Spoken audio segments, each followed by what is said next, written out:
والحمد لله نحمده ونستعينه ونستغفره ونؤمن به ونتوكل عليه ونعوذ بالله من شرور انفسنا ومن سيئات اعمالنا من يهد الله فلا مضل له ومن يضلل فلا هادي له ونشهد ان لا اله الا الله واشهد ان محمدا عبده ورسوله أما بعد فأعوذ بالله من الشيطان الرجيم بسم الله الرحمن الرحيم وما خلقت الجن والإنس إلا ليعبدون وقال تعالى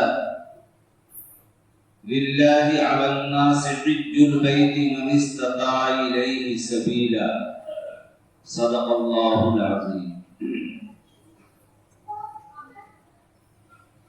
میرے محترم بزرگوں اور دوستوں،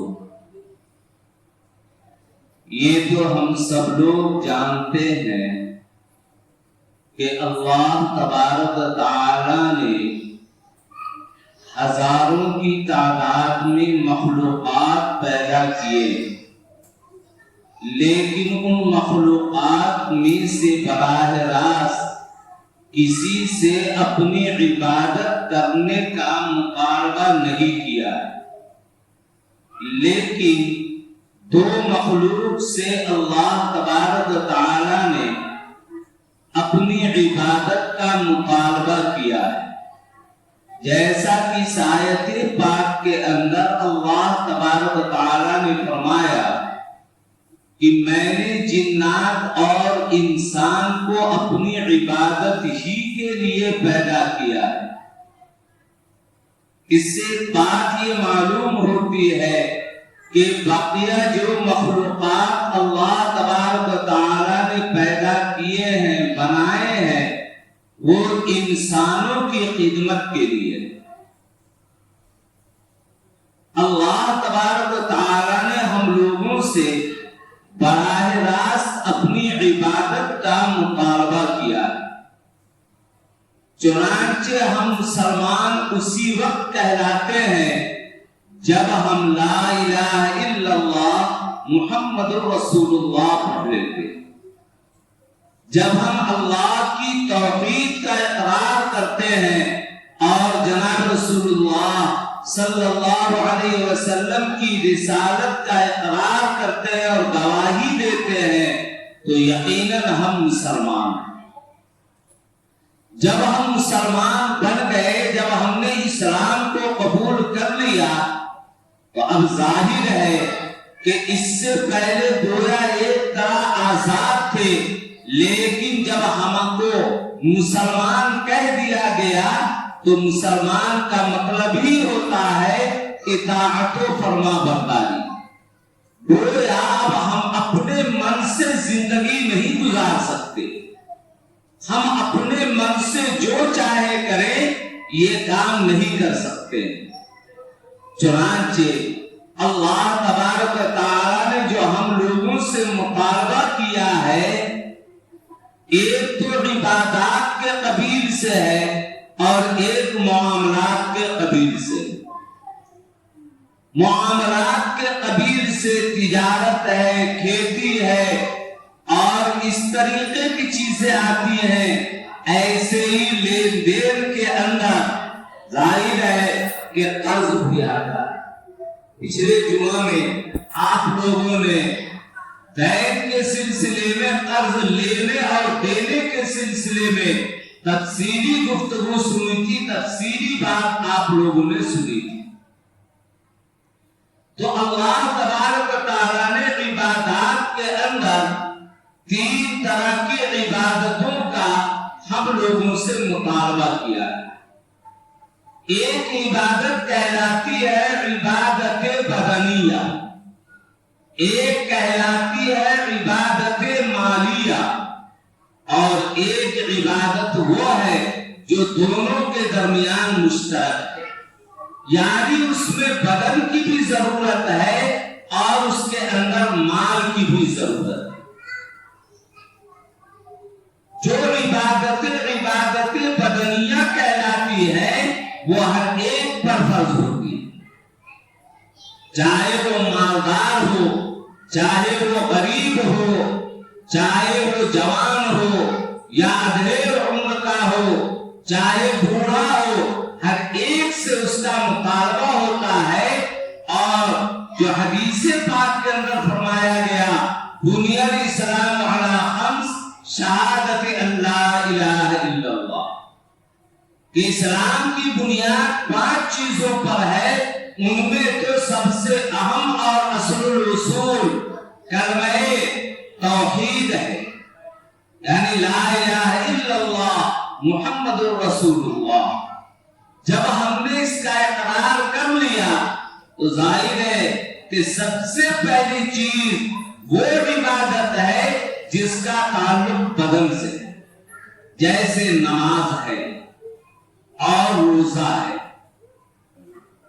نماز کا حال تو یہ ہے کہ 24 گھنٹہ میں 5 مرتبہ نماز فرض ہوتی ہے، اور اگر وتر کو لے لیا جائے تو 6 ہے، لیکن اس کا وقت تو عشاء کا ہے۔ 5 نمازیں 24 گھنٹہ میں فرض ہے۔ روزہ ہے جو عبادت بدنیہ ہے، یعنی اس کا تعلق بدن سے ہے، مال سے نہیں ہے، چاہے مالدار ہو چاہے غریب ہو۔ جب رمضان کا مہینہ آ گیا تو اب اس کے اوپر روزہ رکھنا فرض ہو جاتا ہے، 1 مہینے کا چاند کے اعتبار سے، چاہے وہ 29 دن کا روزہ ہو یا 30 دن کا روزہ ہو، لیکن کہلاتا ہے 1 مہینہ کا روزہ۔ دوسری جو عبادت ہے، یعنی دوسری قسم کی عبادت ہے، وہ عبادت مالیہ ہے، یعنی زکات جس کو کہتے ہیں، یہ عبادت مالیہ محضہ ہے، یعنی صرف مال سے اس کا تعلق ہے، بدن سے اس کا تعلق نہیں۔ چنانچہ اگر صاحب نصاب ہے تو اس کے اوپر زکات فرض ہوگی، اور اگر نصاب کے بقدر مال نہیں ہے تو اس کے اوپر زکات فرض نہیں ہوتی ہے، تو وہ تو مالداروں کے لیے ہے۔ تو 2 قسم کی عبادتیں یہ ہیں، جو ایک ہے عبادت بدنیہ یعنی نماز اور روزہ، اور دوسری قسم کی عبادت ہے عبادت مالیہ، یعنی جس کا تعلق صرف مال سے ہے، بدن سے اس کا تعلق نہیں ہے، جس کو ہم لوگ زکات کہتے ہیں۔ اور تیسری قسم کی جو عبادت ہے وہ ہے مشترک، یعنی اس کے اندر مال کی بھی ضرورت ہے اور بدن کی بھی ضرورت ہے، یعنی صحت مند ہونا ضروری ہے، اور وہ حج۔ لیکن اللہ تبارک و تعالیٰ کا خاص فضل و کرم ہے کہ اللہ تبارک و تعالیٰ نے مالداروں پر بھی ہر سال حج کو فرض نہیں کیا۔ روایت کے اندر آتا ہے کہ جب اس آیت کا نزول ہوا للہ علی الناس حج البیت من استطاع الیہ سبیلا، اللہ کے واسطے لوگوں کے ذمہ حج کرنا فرض اور واجب ضروری ہے۔ اگر وہ ذات و راحلہ کا مالک ہو اور اس کے باوجود حج نہیں کرتا ہے تو اس سلسلے میں نبی پاک صلی اللہ علیہ وسلم نے سخت وعید بیان فرمائی۔ تو اللہ تبارک و تعالیٰ نے لوگوں کے اوپر حج کو فرض کیا ہے۔ آپ لوگ جانتے ہیں کہ جس طریقے سے قربانی حضرت ابراہیم علیہ السلام کی سنت کہلاتی ہے، اسی طریقے سے حج بھی حضرت ابراہیم علیہ السلام کی سنت کہلاتی ہے۔ ویسے تو حج تمام انبیاء نے کیا ہے، حضرت آدم علیہ السلام سے لے کر نبی آخر الزمان جناب محمد رسول اللہ صلی اللہ علیہ وسلم تک جتنے انبیاء آئے ہیں سب نے حج کیا ہے، لیکن حج کی نوعیت الگ الگ تھی، اور یہ خاص طریقہ جس کے مطابق ہم لوگ حج ادا کرتے ہیں یہ حضرت ابراہیم علیہ السلام کی سنت۔ چنانچہ جب طوفان نوح آیا، حضرت نوح علیہ السلام کی قوم پر جب اللہ کا عذاب آیا تو خانہ کعبہ کی جو عمارت تھی وہ اس طوفان کے اندر ڈھا کر کے گر گئی تھی۔ گویا ایک طرح کہا جائے کہ بظاہر اس کا نشان مٹ چکا تھا۔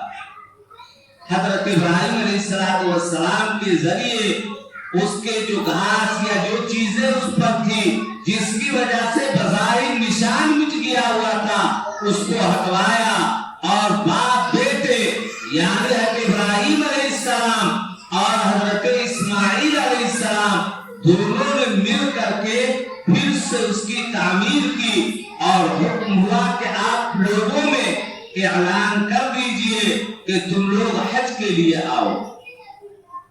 حضرت ابراہیم علیہ السلام نے کہا کہ اے اللہ یہ چٹیل میدان ہے، یہاں قریب میں کوئی آبادی نہیں ہے، ہم اگر اعلان بھی کرتے ہیں، ہم آواز لگاتے ہیں تو ہماری آواز کو کون سنے گا؟ اللہ تبارک و تعالیٰ نے حضرت ابراہیم علیہ السلام سے کہا کہ آپ کا کام ہے اعلان کرنا، اور میرا کام ہے پوری دنیا میں اس آواز کو پہنچا دینا۔ اذن فی الناس، قرآن کے اندر آیا کہ آپ اعلان کیجئے لوگوں میں، چاروں طرف سے یعنی پوری دنیا سے لوگ پیدل اور سواری پر سوار ہو کر ہر طرف سے لوگ دوڑے ہوئے حج کے لیے آئیں گے۔ چنانچہ جو لوگ قریب کے ہیں ظاہر ہے کہ پیدل حج کر رہے ہیں، اور جو لوگ دور دراز کے ہیں وہ جن کے پاس سواری کا نظم ہے اپنی سواری سے بھی حج کرتے ہیں، اور جن کے پاس اپنی سواری کا نظم نہیں ہے کرایہ دے کر کے ہوائی جہاز وغیرہ سے جیسے سہولت ہو جائے لوگ حج کے لیے ہر سال جاتے ہیں۔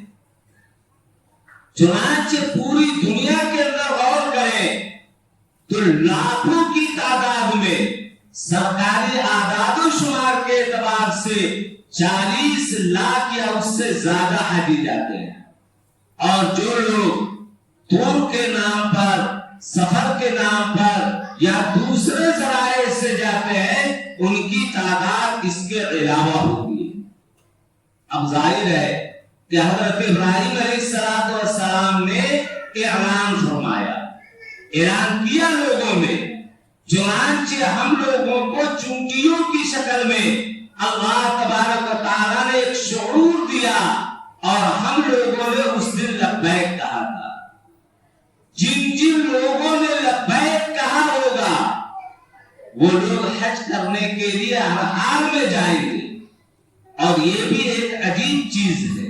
آپ غور کریں، اگر نیت خالص ہو اور یہ پختہ ارادہ کر لے کہ انشاءاللہ ہم کو حج کرنا ہے، اور ظاہری طور پر جو اسباب مہیا کر سکتا ہے اس کی شروعات کر دے، اللہ تبارک و تعالیٰ کوئی نہ کوئی ایسا نظم کر دیتے ہیں کہ وہ حج کر لیتا ہے۔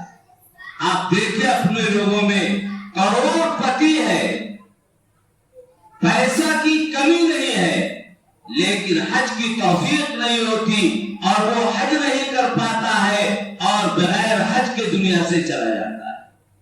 اور ایک غریب آدمی ہے، ظاہر کے اعتبار سے اس کے پاس کچھ بھی نہیں ہے، لیکن اگر اخلاص نیت کے ساتھ اگر وہ چاہے اور ارادہ کرتا ہے تو اللہ تبارک و تعالیٰ غیب سے اس کا انتظام فرما دیتے ہیں۔ اللہ تبارک و تعالیٰ کے یہاں کوئی کمی نہیں ہے۔ ہم مانگ کر کے تو دیکھیں، اللہ ضرور ہماری ضرورت کو، ہماری مراد کو پوری کر دیتے ہیں۔ ہم کھاتے ہیں پیتے ہیں، اگر اللہ کی طرف سے نہ ہو تو کون ہے جو کھا لے؟ لیکن جب اسباب ظاہری کو اختیار تیار کرتے ہیں، کھیت کو جوتتے ہیں، ہل چلاتے ہیں، بیج باؤ کرتے ہیں، اس میں روپتے ہیں۔ اب ظاہر بات ہے کہ دھان اٹھتا ہی ہے، اتنے مراحل طے کرتے ہیں۔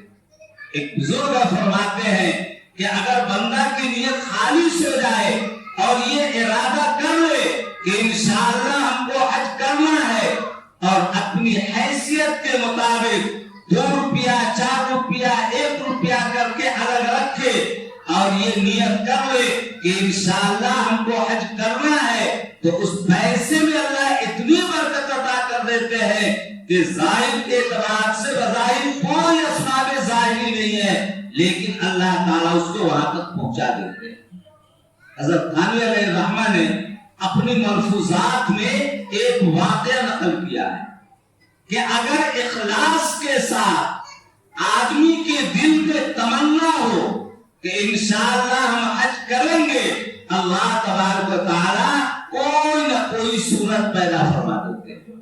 اس کے تحت حضرت تھانوی علیہ الرحمہ لکھتے ہیں، منقسم پاکستان، یعنی ہندوستان اور پاکستان تو پہلے ایک ہی تھا، منقسم پاکستان جو ابھی کہلاتا اس سے پہلے، یعنی جب بٹوارا نہیں ہوا تھا، ایک آدمی انتہائی غریب تھا جس کو آج کل کی زبان میں کہیے کہ کھانے پر آفت، یعنی ایک وقت کا صحیح سے کھانا میسر نہیں۔ اس نے یہ عہد کر لیا اور یہ ارادہ کر لیا کہ انشاءاللہ ہم کو حج کے لیے جانا ہے، ہم حج کریں گے۔ یہ اخلاص کے ساتھ یہ نیت کر لیا، اور ظاہر کے اعتبار سے کوئی سبب اس کے پاس نہیں ہے۔ بہت سے لوگوں نے یہ بھی کہا کہ اتنے غریب ہو، پیسہ کھانے کے لیے نہیں ہے اور تم حج کے لیے کر رہے ہو، یعنی حج کا ارادہ کر رہے ہو۔ اس نے کہا کہ اللہ تبارک و تعالیٰ کی مرضی ہے، جو میرے بس میں تھا ارادہ کرنا، نیت کرنا، وہ تو میں نے کر لیا ہے، اب رہ گئی بات وہاں تک پہنچانا، تو یہ اللہ کے ذمہ ہے، یہ میرا کام نہیں۔ چنانچہ ہم لوگ غور کریں، کروڑ پتی ہے، جائیداد کی کمی نہیں ہے، لیکن نہ حج میں جا پاتا ہے اور نہ اس کی توفیق ہوتی، لیکن ایک غریب سے غریب تر آدمی ہے اور وہ چلا جاتا ہے۔ چنانچہ لکھتے ہیں کہ وہ آدمی اخلاص سے نیت کے ساتھ صحیح نیت سے اس نے پختہ ارادہ کر لیا، اس کے بعد وہ چلا، یعنی اپنے کام کاج میں لگ گیا۔ ایک آدمی وہاں کا بہت مالدار تھا، اس نے ایک گائے خریدی۔ اب دوہنے کے لیے کوئی آدمی نہیں،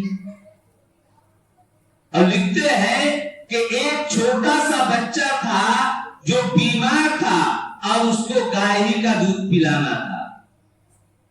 چنانچہ کوئی دودھ نہیں پاتا تھا۔ اتفاق سے یہ آدمی گزر رہا تھا تو دیکھا کہ سارے لوگ پریشان ہیں اور گائے کو دودھ نہیں پا رہا ہے۔ اس آدمی نے کہا کہ میں دودھ دوں گا، چنانچہ دوہا۔ اس آدمی جو مالدار تھا اس نے کہا کہ تم کیا کرتے ہو، کیا مسئلہ ہے تمہارا؟ بتایا کہ ایسے ایسے ہے۔ اب اس کے بعد اس نے کہا کہ تم میرا ہی کام کرو، جو مزدوری ہوگی تم کو دوں گا، اور تم یہی کام صرف کر دو کہ گائے کو صبح شام دودھ دیا کرو۔ چنانچہ ہوا ایسے ہی۔ اس کے بعد جب حج کا موقع آیا تو جس کے یہاں یہ کام کر رہے تھے اس کو حج پر جانا تھا پورے فیملی، پورے گھر کے ساتھ۔ اب کہاں سے نظم ہوگا؟ چنانچہ جو خادم کی حیثیت سے گویا نوکر کو کہا کہ تم بھی ساتھ چلو، اور پھر اس کے بعد اس کو بھی لے گیا، اور وہاں جا کر کے جیسے ان لوگوں نے حج کیا ویسے ہی یہ بھی حج کیا۔ تو اللہ تبارک و تعالیٰ کے ہاں یہ مال و دولت کوئی چیز نہیں ہے۔ جب بندہ اخلاص کے ساتھ نیت کر لیتا ہے تو اللہ تبارک و تعالیٰ اس کی کوئی نہ کوئی راہ نکال دیتے۔ لیکن قرآن پاک کے اندر اللہ تبارک و تعالیٰ فرماتے ہیں لا یکلف اللہ نفسا الا وسعها۔ اللہ تبارک و تعالیٰ کسی بندے کو اس کی وسعت اور گنجائش سے زیادہ مکلف نہیں بناتے. ایک آدمی روزہ رکھنے پر قادر نہیں ہے تو شریعت یہ نہیں کہتی ہے کہ تم کو روزہ رکھنا ہی پڑے گا. اگر کسی کے پاس نصاب کے بقدر مال نہیں ہے، شریعت نہیں کہتی ہے کہ تم کو زکات دینا پڑے گا، نہیں کہتی ہے شریعت. تو ویسے ہی اگر کسی کے پاس اتنا مال نہیں ہے کہ یہاں سے بیت اللہ جانے اور آنے اور وہاں جتنے دنوں تک رہے گا، مثلا آج کل عموماً 40 دن سفر میں لگتے ہیں، جاتے آتے وہاں رہتے ہوئے، دونوں طرف کا کرایہ اور راستے میں کھانے پینے کا انتظام اور وہاں جتنے دنوں تک رہے گا وہاں کھانے پینے کے برابر پیسہ، اور گھر پر جن لوگوں کا نفقہ اس کے اوپر واجب ہے اس کا نفقہ دے کر کے اگر اتنا پیسہ اس کے پاس بچ جاتا ہے کہ وہ جانے آنے کا کرایہ اور رہنے کا کھانا پینا وغیرہ کا نظم کر سکتا ہے تو اس کے اوپر حج فرض ہے. تو شریعت نے کسی کو مجبور نہیں کیا کہ تم اس لائق نہیں ہو اور اس کے باوجود تمہارے اوپر یہ چیز ہم فرض کریں گے، ایسا نہیں. تو حج جو ہے یہ ہر ایک پر فرض نہیں ہے، جس کے پاس اتنی مالیت ہو اس کے اوپر فرض ہے.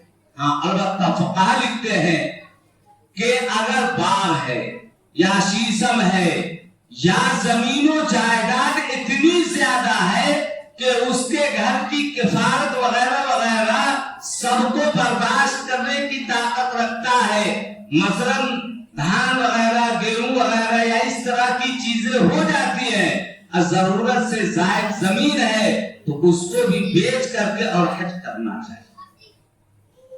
یہ ایک ایسی چیز ہے، حدیث پاک کے اندر آیا کہ جناب رسول اللہ صلی اللہ علیہ وسلم نے فرمایا کہ جب حاجی حج کے ارادے سے اپنے گھر سے نکلتا ہے تو ہم غور کریں بالکل پاگل کی طرح ہوتا ہے. جب احرام باندھ لیتا ہے تو اب سر بالکل کھلا ہوا، سلا ہوا کپڑا نہیں پہنتا ہے، خوشبودار تیل نہیں لگاتا ہے، ایک دم پاگل کی طرح رہتا ہے. دو کپڑا پہنا، ایک چادر اوپر سے اوڑھ لیا یا استباع کیا، تفصیل آئے گی انشاءاللہ، اور ایک کو پہن لیا، اب وہ بھی لنگی پہنے ہوا ہے، سلی ہوئی نہیں ہے، پاگل کی طرح چل رہا ہے اور زبان پر لبیک لبیک اللہم لبیک یہ پڑھتا ہوا جا رہا ہے، گویا دنیا سے اس کو کوئی مطلب نہیں. وہ چاہتا ہے کہ ہم سے کسی آدمی کو یا جانور وغیرہ کسی چیز کو کسی طرح کی کوئی تکلیف نہ پہنچے اور ہم آزادی کے ساتھ حج کر لیں. چنانچہ قرآن نے کہا کہ جب آدمی حج کے لیے جاتا ہے گناہ کا کام نہیں کرتا ہے، گالم گلوچ وغیرہ نہیں کرتا ہے تو اس کو اس کا حج حج مبرور کہلاتا ہے، یعنی اللہ نے اس کے حج کو قبول کر لیا ہے، اس کے حج کو اللہ نے قبول کر لیا ہے. اور فرمایا گیا کہ جب حاجی حج کر کے لوٹتا ہے تو ایسے ہی ہے کہ یوم ولدتہ امہ، جیسے آج اس کی ماں نے اس کو جنا ہے. کہ جس طریقے سے بچہ پیدا ہوتا ہے اپنے ماں کے پیٹ سے اور کسی طرح کا اس پر کوئی گناہ نہیں، ویسے ہی حاجیوں کے اوپر اس سے پہلے چاہے جتنا گناہ کیا ہو سارے گناہ اس کے معاف ہو جاتے ہیں. اب اس کے اوپر کسی طرح کا کوئی گناہ رہتا ہی نہیں. ہاں البتہ یہ ذہن میں رہے کہ حقوق العباد حج سے معاف نہیں ہوتا. اگر کسی کی زمین ہڑپ کر لیا ہے، اگر کسی کا پیسہ زبردستی لے لیا ہے، ظلم زیادتی کیا ہے، کسی کو ناحق مارا ہے، پیٹا ہے، گالی دیا ہے، یہ حق معاف نہیں کرتے ہیں اللہ تبارک و تعالیٰ. یہ بندے کا حق ہے، بندہ معاف کرتے. ہاں اگر اللہ تبارک و تعالیٰ چاہیں گے قیامت کے دن تو اپنی طرف سے اس آدمی کو جو مظلوم ہے اس کو راضی اور خوش کر دیں اور اس سے گناہ کو معاف کروا دے، یہ ہو سکتا ہے، ورنہ حقوق العباد معاف نہیں ہوتے۔ تو حدیث پاک کے اندر فرمایا گیا کہ جب کوئی بندہ حج کر کے لوٹتا ہے اور اس کے اندر کوئی گناہ وغیرہ کا کام نہیں کرتا ہے تو اس طرح لوٹ کر کے آیا ہے جیسے آج ہی اپنی ماں کے پیٹ سے پیدا ہوا ہے۔ اتنی بڑی فضیلت کسی دوسرے اعمال پر اللہ تبارک و تعالیٰ نے بیان کی۔ اس کے اندر آتا ہے کہ جب آپ صلی اللہ علیہ وسلم نے اس آیت کی تلاوت فرمائی تو ایک صحابی حضرت اقرا ابن حابس رضی اللہ تعالیٰ عنہ وہ اٹھے اور کہا علی آمینہ ھذا ام للابد یا رسول اللہ، کہ حج کی جو فرضیت ہوئی ہے تو انہوں نے قیاس کر لیا کہ جیسے نماز 24 گھنٹے میں 5 وقت کی فرض ہے، روزہ ہر سال فرض ہے، اگر صاحب نصاب ہے تو زکات ہر سال فرض ہے، تو کیا اسی طرح حج بھی ہر سال فرض ہے؟ یہ پوچھا تو آپ صلی اللہ علیہ وسلم سے حضرت اقرا بن حابس نے پوچھا علی آمینہ ھذا ام للابد یا رسول اللہ، اے اللہ کے رسول صلی اللہ علیہ وسلم اسی سال ہم کو حج کرنا ہے، یعنی پوری عمر میں صرف ایک مرتبہ، یا یہ کہ ہر سال حج کرنا ہے؟ تو آپ صلی اللہ علیہ وسلم نے فرمایا لو قلت نعم لوجبت وما استطعت، اگر میں ہاں کہہ دیتا تو ہر سال فرض ہو جاتا اور تم میں سے ہر ایک اس کی طاقت نہ رکھتا کہ نصاب کے بقدر مال ہوتے ہوئے بھی کہ حج کر سکتا ہے، ہر سال حج نہیں کر سکتا۔ آج دو چیزوں پر غور کریں۔ حکومت کی طرف سے یہ پابندی لگی ہے دو طرح کی، ایک تو یہ کہ 5 سال سے پہلے حج کرنے نہیں جا سکتا ہے کوئی، اگر جانا بھی چاہے دوبارہ سے 12 تو 5 سال سے پہلے جانے کی اجازت نہیں ہے، ایک پابندی۔ اور دوسری پابندی یہ ہے کہ 60 سال کی عمر کو جب تجاوز کر گیا، آگے بڑھ گیا، تو اب جو ہے اس کو حج نہیں کرنے دیا جائے گا۔ اب سوچے ہم لوگوں کے یہاں ہندوستان، پاکستان، بنگلہ دیش وغیرہ میں سہولت بھی رہتی ہے تو جوان لوگ کہتے ہیں کہ ابھی عمر کہاں ہوئی ہے، جب عمر ہوگی تو کر لیں گے، یعنی جب بوڑھا ہوں گے تب حج کریں گے، اب اس کے بعد کوئی کام کے نہیں رہیں گے۔ لیکن یہ غلط ہے۔ جو اچھے ڈھنگ سے سنت کے مطابق مستحبات کی رعایت کرتے ہوئے آدمی جوانی میں عبادت کرتا ہے، بڑھاپے میں نہیں کر سکتا۔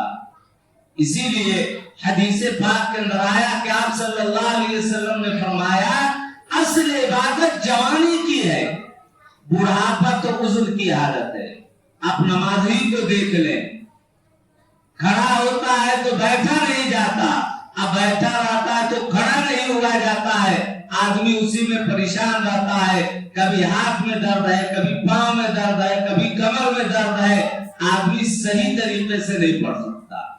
یہ الگ بات ہے کہ بڑھاپے کی نمازیں وہی ہے، معذور کی نماز ہی وہی ہے، تو ہم معذور بننے کا انتظار کیوں کریں؟ جس وقت اللہ نے طاقت دیا ہے اور حیثیت دی ہے اسی وقت کرنا چاہیے۔ اس لیے اصل عبادت جو جوانی کی ہے آدمی کو اس پر بھی غور کرنا چاہیے۔ اللہ تبارک و تعالی ہم لوگوں کو صحیح سمجھ عطا فرمائے اور ہم میں سے ہر ایک کو حج کرنے کی ہمت و توفیق عطا فرمائے۔ بات ادھوری ہی رہ گئی ہے، انشاءاللہ موقع ملا تو آئندہ ہفتے میں کچھ اس سلسلے کی مزید گفتگو ہوگی۔ ویسے اگلے مہینے سے زیادہ امید یہی ہے کہ حکومت کی طرف سے اعلان آ جائے گا۔ اگر سہولت ہو، اللہ تبارک و تعالیٰ کوئی نظم فرما دے تو یہ ہونا چاہیے۔ ہر تقریباً جتنے اسٹیٹ ہیں جس کا کوٹا متعین ہے وہاں سے کوٹا پورا ہو جاتا ہے، اور بہار کا کوٹا کبھی پورا نہیں ہوتا ہے۔ لیکن اس میں دو چیزیں یعنی گڑبڑی دو طرح ہوتی ہے۔ ایک تو یہ کہ ہم پر حج فرض ہے، ڈال رہے ہیں یا ارادہ ہی نہیں کرتے ہیں، یہ بھی کمی ہے۔ اور دوسری کمی یہ ہے کہ دوسرے اسٹیٹ سے فارم بھر کر کے اور حج کو چلے جاتے ہیں۔ آپ کو یہ معلوم ہونا چاہیے کہ مسلسل 3 سال یا 5 سال اگر کوٹا پورا نہیں ہوا اور کوٹا میں کمی آتی رہی تو سرکار اتنا کوٹا کو کاٹ کر کے دوسرے اسٹیٹ کو دے دیتی ہے۔ اب مثلا 10,000 بہار کا کوٹا ہے، اب اگر 10,000 کے بجائے 6,000 مسلسل 6,000 پونے 6,000 سوا 6,000 کوٹا ہوتا رہتا ہے تو اب جو ہے احتیاطاً کچھ کو باقی رکھ کے اور باقی کو دوسرے اسٹیٹ کو دے دیتے ہیں۔ اب ہمیشہ کے لیے وہ کوٹا ختم۔ مثلا 6,000 کا کوٹا پورا ہوا تو 7 جو ہے رہنے دیا 7,000، 3,000 کاٹ کر کے دوسرے اسٹیٹ کو دے دیا۔ اب وہ جو 3,000 ہے وہ لوٹ کے نہیں آئے گا، اب وہ دوسرے اسٹیٹ کو ملے گا۔ اب جب سہولت ہوئی لوگ ارادہ کرتے ہیں تو اب ہوتا ہے کہ کوٹا نہیں، یہ بدنظمی ہوتی ہے۔ تو ان دونوں باتوں کا بھی خیال رکھیں کہ ہمت کرے اور اللہ سے دعا مانگتے رہیں، اور جن کو اللہ نے توفیق دیا اور مال اتنا ہو گیا حج کا ارادہ ہے تو دوسرے اسٹیٹ سے ہرگز جانے کا ارادہ نہ کریں، اپنے اسٹیٹ سے جائیں، اپنے یہاں سے جائیں تاکہ جو کوٹا ہے وہ اعلی حال ہی برقرار رہے۔ اللہ تعالی ہم سب لوگوں کو صحیح سمجھ عطا فرمائے انشاءاللہ۔